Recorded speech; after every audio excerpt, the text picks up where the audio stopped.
Tengo la impresión que millones de ateos y personas que critican la Biblia lo hacen porque no la conocen o han escuchado de ella de otra fuente. Deberían leerla, conocer lo que dice antes de criticarla. Tengo la impresión de que eso es lo que ha sucedido durante cientos o quizás miles de años.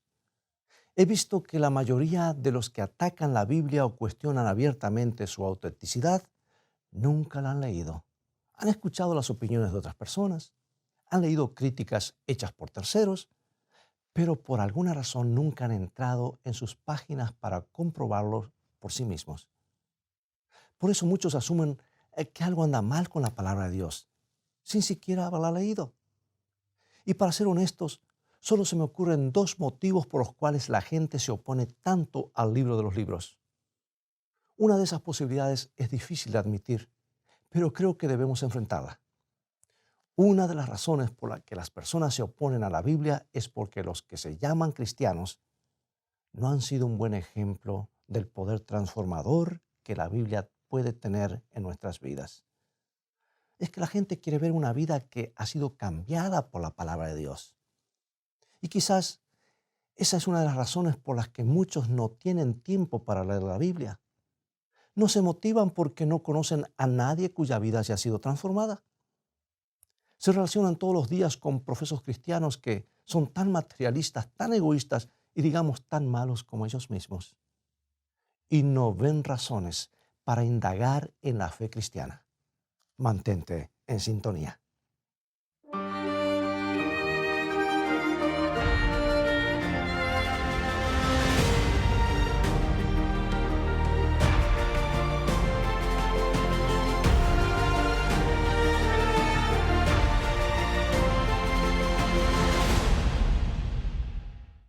Lo cierto es que hay muchas personas que no leen la Biblia porque tienen temor de lo que puedan llegar a descubrir en su interior. Hace poco me encontraba en un hotel en los Estados Unidos. Como suelo hacer, abrí el cajón de la mesita de luz para ver si había una copia de la Biblia. Claro que sí, allí estaba. Pero cuando saqué la Biblia del cajón hice un descubrimiento muy interesante. Alguien había escrito en el borde inferior de la tapa el gran libro de las mentiras. Por favor, pensé, ¿quién puede haber hecho esto? Entonces abrí la tapa de la Biblia y descubrí la identidad del autor. En la contratapa suele estar el logo de una sociedad de los Gedeones. Ustedes conocen el logo, es una lámpara de aceite en el interior de un gran círculo. El vándalo que había escrito en la tapa de la Biblia también había dejado su marca en el interior. Había convertido el círculo en un pentagrama, y tú sabes de qué se trata. Y había escrito algunas frases paganas. Sé positivamente que el comportamiento irresponsable de la persona que vandalizó aquella Biblia no representa a todos los practicantes de la Wicca u otras religiones paganas, porque la mayoría de ellos no le harían daño a la propiedad de otra persona. Pero al ver cómo había quedado esa Biblia, me pregunté, ¿qué le pasa a esta persona que tiene la necesidad de agredir al libro de esta manera? Es muy probable que este vándalo jamás haya leído la Biblia en su totalidad. Y al igual que muchas otras personas, es posible que haya sido desilusionado y hasta herido por alguno de los que se consideran miembros de la iglesia cristiana. Pero más que eso, tengo la impresión de que esta persona tenía miedo de leer la Biblia. A ver si puedo explicarme. En el antiguo imperio romano, uno podía pertenecer a un grupo religioso que se le antojara siempre y cuando no dejara de adorar al César como su Dios. Y los cristianos no podían aceptar esa condición, porque sus corazones pertenecían exclusivamente a Cristo. Y los 10 mandamientos dicen claramente en Éxodo 20 que jamás debemos adorar a otros dioses. Y los cristianos fueron condenados al ostracismo, pero no porque su religión fuera diferente, sino porque era exclusiva. No había lugar para otros dioses, ni para la filosofía humana, ni para la religión dedicada al yo. ¿Cómo se relaciona eso con una Biblia agredida en el hotel? Bueno, más de lo que parece. Porque cuando comiences a leer la Biblia con predisposición, vas a escuchar la voz del Creador reclamándote cosas en tu vida. Y hay personas que no quieren escucharlo. Prefieren ignorar lo que Dios tiene para decirles y que todo siga corriendo a su manera. Tienen miedo de lo que tendrían que hacer si tomaran la Biblia con seriedad. Es como algunas visitas al médico. También es algo que muchos no quieren hacer hasta que el problema llegue a ser tan grave que no les queda otra opción. ¿Por qué es eso? Porque muchos no quieren admitir que tienen un problema y que no lo pueden resolver por sí mismos. Pensamos que es una demostración de debilidad y tenemos miedo de lo que pueda suceder cuando finalmente pongamos un pie en el consultorio. Lo cierto es que la Biblia se encarga de señalar lo que está mal en nuestras vidas. Y lamentablemente muchos no quieren escucharlo. Pero es como si pretendiéramos ignorar un bulto que nos aparece bajo la piel con la esperanza que desapareciera solo. Pero finalmente desarrollamos un cáncer y necesitamos la ayuda del médico. Escucha lo que dice la Biblia en el famoso pasaje que se encuentra en el libro de Isaías, capítulo 53, versículo 6. Nos dice así: todos nosotros nos descarriamos como ovejas, cada cual se apartó por su camino, mas Jehová cargó en él el pecado de todos nosotros. Este es posiblemente uno de los pasajes más hermosos y a la vez uno de los más difíciles de toda la Biblia. En primer lugar, nos dice que tenemos un problema muy serio. Todos nos hemos apartado de Dios y somos como ovejas que andan sin pastor. Bueno, esto es algo que a la mayoría nos cuesta admitir, aunque todos sabemos que es verdad. Nuestros corazones pecaminosos y egoístas están en oposición a Dios. Preferiríamos que nos dejara solos para poder hacer las cosas a nuestra manera. Y eso es lo que queremos. Dios no va a forzar, si eso es lo que queremos, Dios no nos va a forzar a entrar al reino de los cielos. No va a llevar a alguien allí en contra de su voluntad. Es por eso que a través de toda la Biblia encontramos que si la gente quiere darle las espaldas a Dios, Él la dejará ir muy a su pesar, pero no sin tratar de advertirle sobre la necesidad de hacer un cambio y la necedad de hacer esa decisión. Hay caminos que al hombre le parecen derechos, pero su fin es camino de muerte, dice la Escritura. Este libro que leemos cada semana en este programa y que lo puedes ver también en los devocionales diarios, una mejor manera de vivir, es una advertencia de Dios para decirte que tienes la libertad de volverte contra Él. Pero cuando lo hagas, estarás siguiendo un camino del que te arrepentirás y tal vez pueda ser demasiado tarde. Y esta es la parte difícil del capítulo 53 de Isaías. Todos somos como ovejas que se han descarriado. Entonces, la parte que le molesta al diablo, donde dice que Jehová cargó en él el pecado de todos nosotros, esa parte le molesta. Es una frase corta, pero pone las bases de uno de los conceptos más profundos del universo. Porque no podías salvarte a ti mismo, porque tu corazón y tu mente están irremediablemente contaminadas con el orgullo del pecado. Estás como oveja descarriada sin saber qué rumbo tomar. Es por eso que Dios envió a su Hijo para ocupar tu lugar y mostrarte el camino. Todos tus pecados, todas tus rebeliones contra Dios fueron depositadas sobre Jesús. Y gracias al don del propio Hijo de Dios puedes tener los registros limpios por la fe. Y puedes saber que el deseo más íntimo de Dios es tenerte consigo en el reino de los cielos. Este es un mensaje que las fuerzas de las tinieblas no quieren escuchar y no quieren que tú escuches. Y tampoco quieren que escuches lo que Jesús te dijo, porque la cruz de Cristo es prueba positiva de que Dios es absolutamente tal como nos ha dicho que es. Déjame preguntarte, ¿quién podría pararse al pie de la cruz y pensar, aunque fuera un solo momento, que Dios no es amor? ¿Quién puede estar ante la cruz y sostener que Dios no se preocupa por nosotros?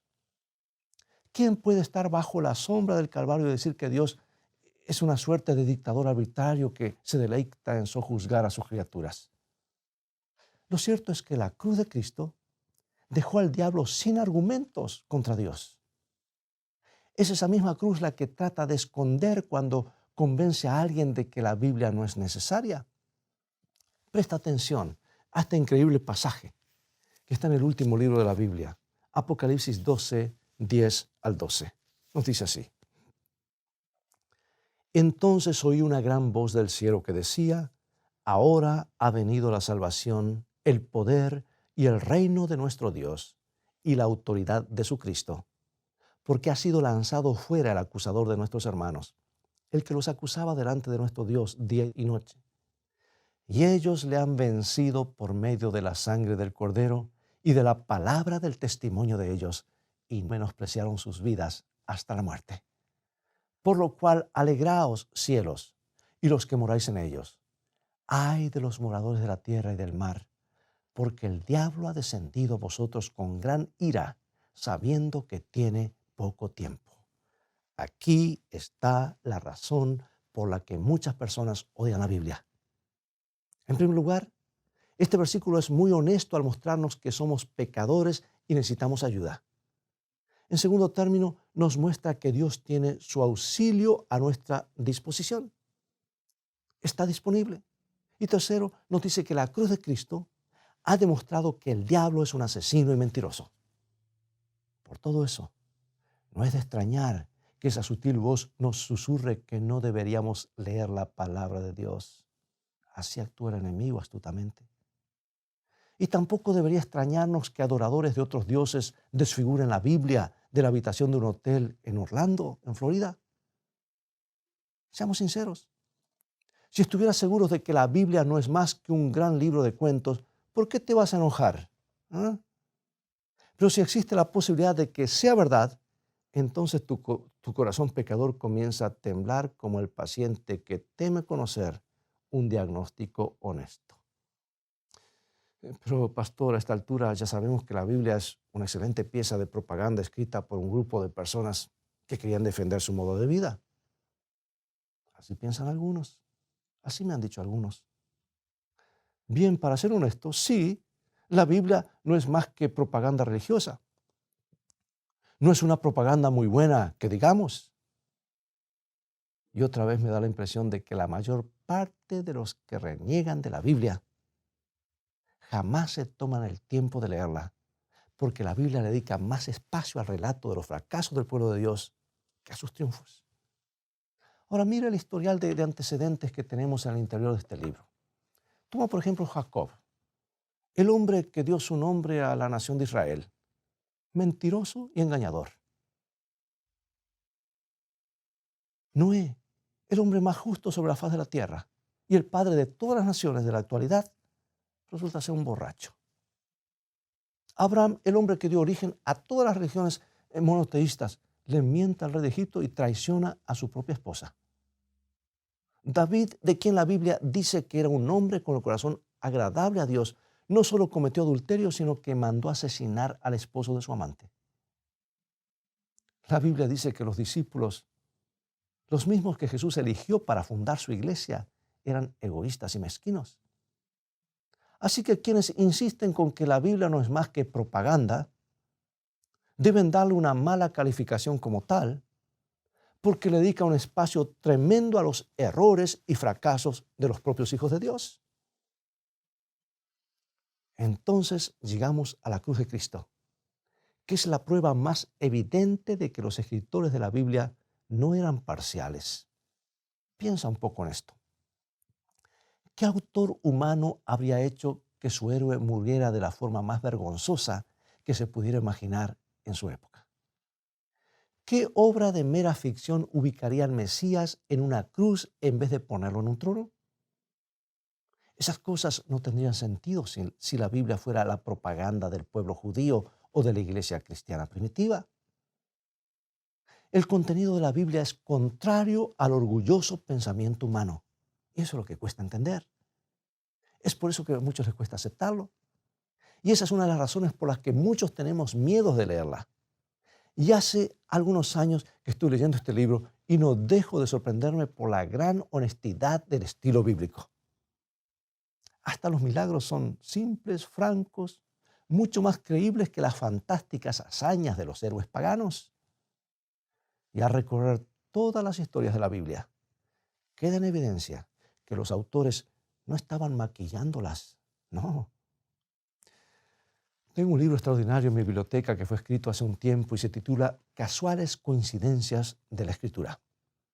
Su autor es J. J. Blunt, de la Universidad de Cambridge. Dios le dio a ese hombre una excepcional habilidad para encontrar en la Biblia pequeños detalles que remarcan su autenticidad, cosas que no estarían en la Biblia si alguien estuviera montando una falsificación. Y uno de los puntos más sorprendentes de lo que plantea el señor Blunt está relacionado con la historia de David y Betsabé. Tiempo después de la transgresión moral de David, su propio hijo Absalón se había vuelto contra su padre y gestado una rebelión masiva. Y cuando Absalón, armando su ejército rebelde, reclutó un hombre llamado Aitofel. Ahora bien, esto es algo muy interesante porque, según la Biblia, Aitofel era uno de los hombres de confianza de David y su amigo personal. ¿Cómo hizo Absalón para convencer a un buen amigo de David para que se uniera a la rebelión en su contra? Bien, la Biblia no lo dice, pero el profesor Blunt advirtió una inusual cadena de detalles en varias partes de la Biblia que van armando toda la historia. Lo sorprendente es que Blunt fue descubriendo todos esos detalles en hechos incidentales que se mencionan en otras partes de la Biblia. Ninguno de los autores bíblicos se propuso narrarnos la historia de la deserción de Aitofel del entorno de David. Pero igualmente, al sumar los detalles, obtenemos un panorama notable. Escucha esto. En el libro 2 de Samuel, capítulo 23, tenemos una lista de los guardias personales de David. Uno de ellos era Urías el Eteo, el hombre que David hizo asesinar. Otro era Eliam, el hijo de Aitofel, lo que nos da la pauta de que Aitofel era amigo o por lo menos conocido del hombre al que David le robó la esposa. Pero el asunto se vuelve más personal aún, porque en 2 de Samuel 11 leemos que Betsabé, la mujer que David tomó para sí y esposa del soldado asesinado, era la hija de Eliam. Por lo tanto, era la nieta de Aitofel. Y el hombre asesinado era parte de la familia de Aitofel.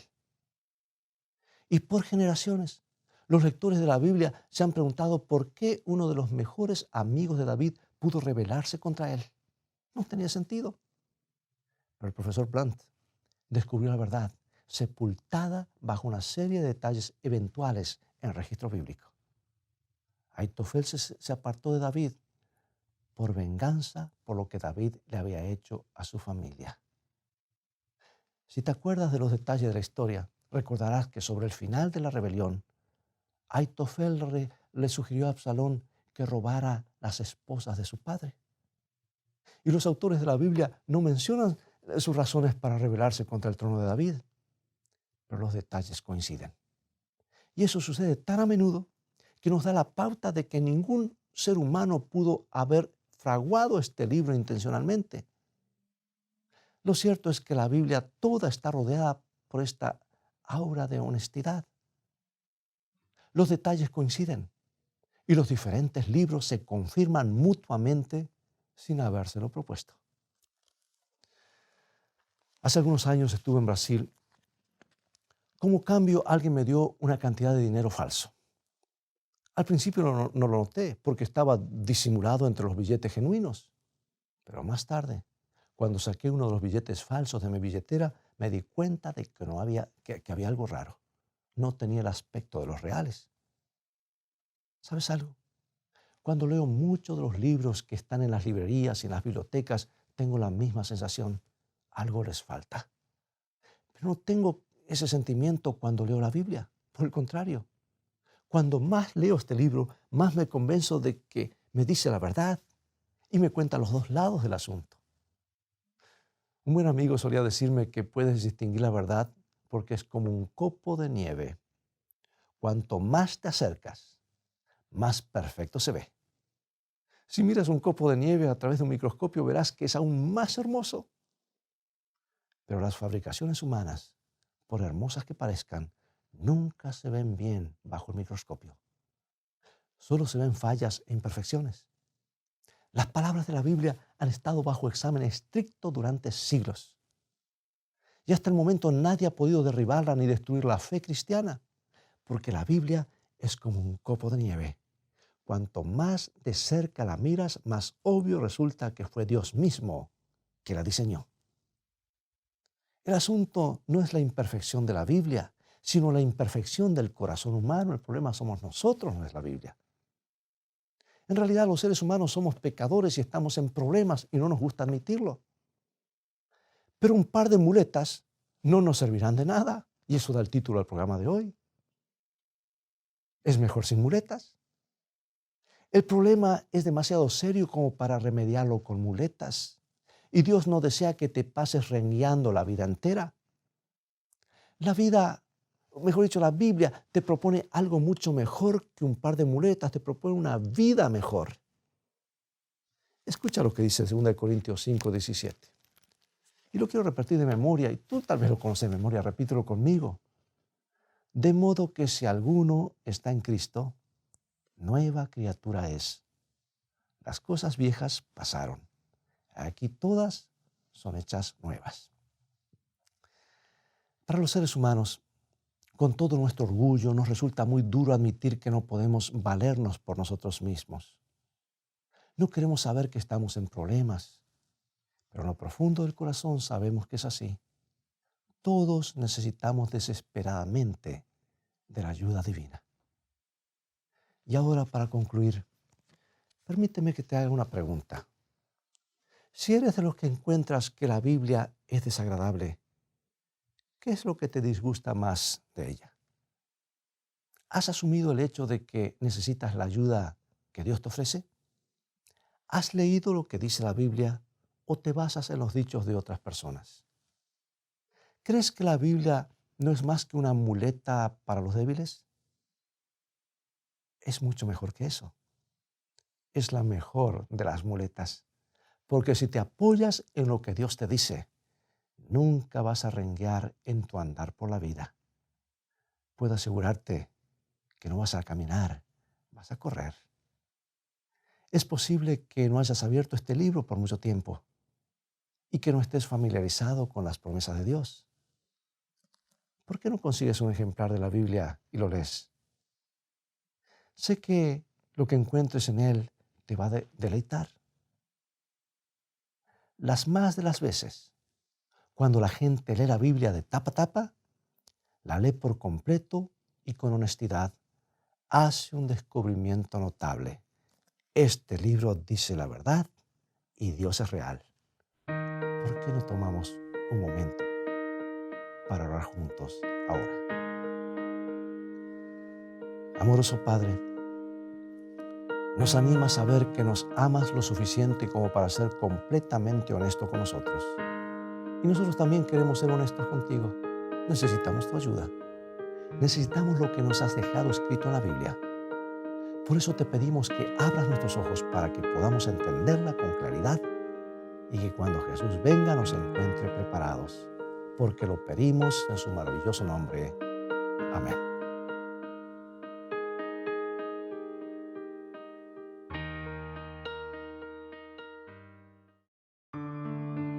Nuestro Padre Celestial está esperando derramar sobre nosotros la plenitud de sus bendiciones. Es privilegio nuestro beber abundantemente en las fuentes del amor infinito. Qué extraño que oremos tan poco. Dios está pronto y dispuesto a oír la oración sincera del más humilde de sus hijos. ¿Por qué han de ser los hijos e hijas de Dios tan remisos para orar?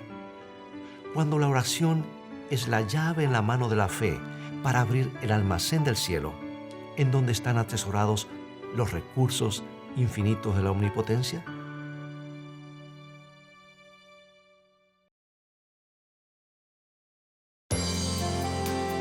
Pregunto, ¿qué es lo que espera Conéctate Dios? cada mañana a escritoestá.tv para ser inspirado por el devocional diario.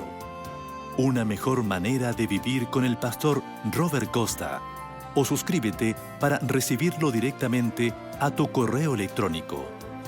Cada día Dios nos quiere revelar una mejor manera de vivir.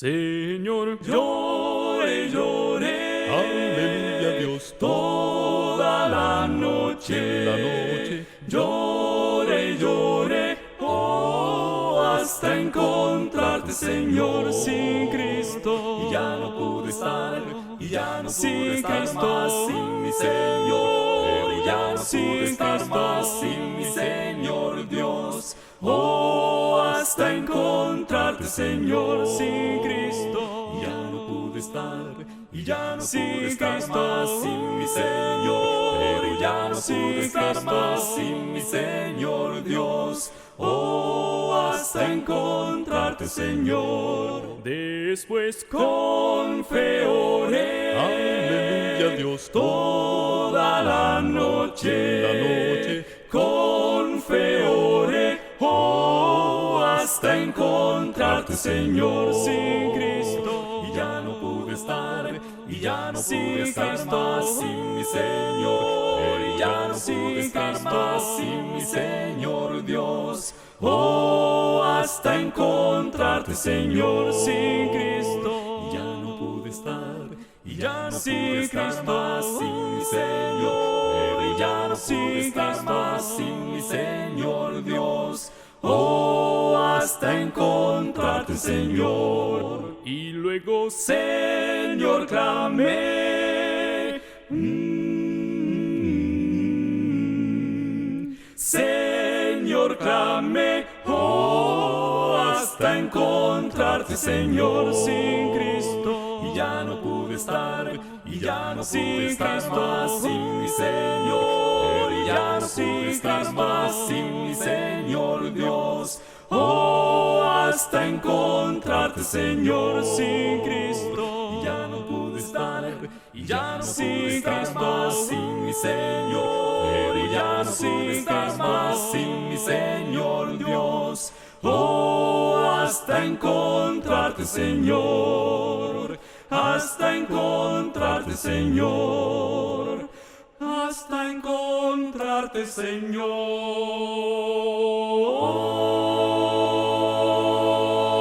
Señor. Amigo, amiga, esta es la carta de amor de Dios a la humanidad. Un libro que ha cambiado y sigue cambiando la vida de millones, trayéndoles esperanza y seguridad. Visítanos en nuestro sitio de internet, escritoestá.tv, donde podrás obtener gratis una variedad de estudios bíblicos. Dios te bendiga y te guarde, y recuerda, escrito está, no solo de pan vivirá el hombre, sino de toda palabra que sale de la boca de Dios.